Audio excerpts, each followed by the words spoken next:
Well, a very good evening to you, and welcome to one of my beer reviews. And it's time to review a beer which I haven't had before, by a brewery which I'm very familiar with, who I've had numerous different beers from before. Basically, it's Beavertown, and this is a collaboration beer which they did last year with the Green Cheek Brewery, which are based in California, not too far away from Long Beach, in that sort of area. And this is their Yuzu and Formosa Oolong Tea IPA. It's obviously not one of their core ranges. It's a bit of a one-off they did, collaboration with these guys from America, and it's pretty pokey. It comes in at 7.5 ABV, and yeah, tea beers. Okay, right. I've had some really, really good ones, and I've had some bloody awful ones. I would say probably my favourite tea-infused beer is from Wild Weather Ales. It's their Storm in the Teacup, where they've used Earl Grey tea, and that's absolutely divine. A very close second to that is probably from Siren Craft, Love of Work. Again, they're using Earl Grey tea bags, or tea, I don't know if it's bags, I don't know, but it works really, really well. But then I've had other ones. There's one from Rooster's IPA where they used green tea, and it was pretty awful, to be honest. So we'll see. I don't know. I mean, at the end of the day, Beavertown are a very well established brewery. They've been going since 2012. Their beers are generally consistently good.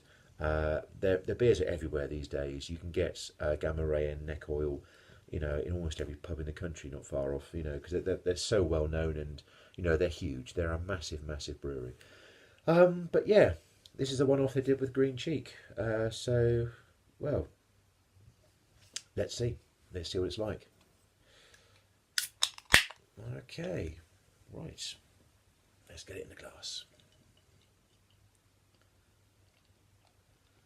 Okay, it's pouring pretty well.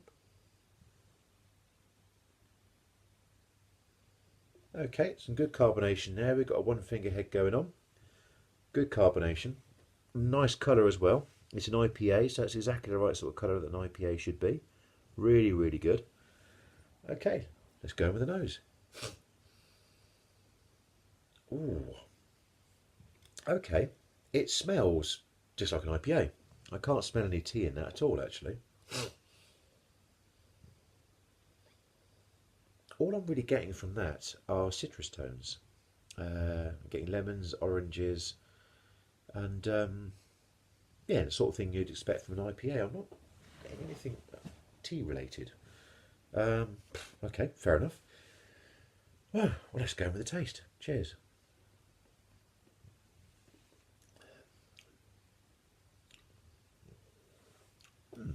Okay.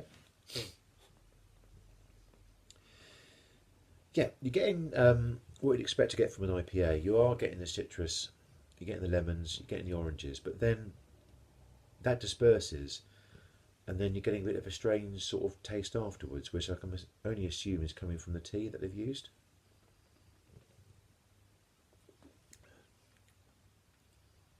Yeah, it must be that. Um, I mean, it's okay. I'm not blown away by it. Um, to be honest, the first taste you get, which is citrus, is lovely, and then that goes, and you get this sort of odd flavour. Oh gosh, and it lingers, and it kind of sticks in the back of your throat. Um, I'd love to know what sort of tea they've used, but again, they don't say a great deal on the can. They never do really, but they don't have to. So they want to keep their recipes and their ingredients to themselves. That's fair enough. They don't. They certainly don't have to share that with the world. Um, I'm not blown away by that at all, to be honest. The aftertaste, which you're getting from, I can only assume is the tea, is pretty awful, to be honest.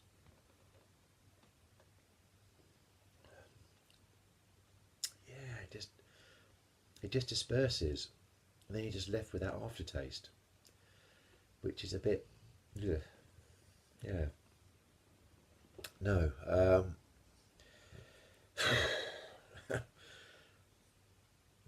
Thing about brewing with tea, it's a really, really difficult thing to do, and it's bloody difficult to get it right.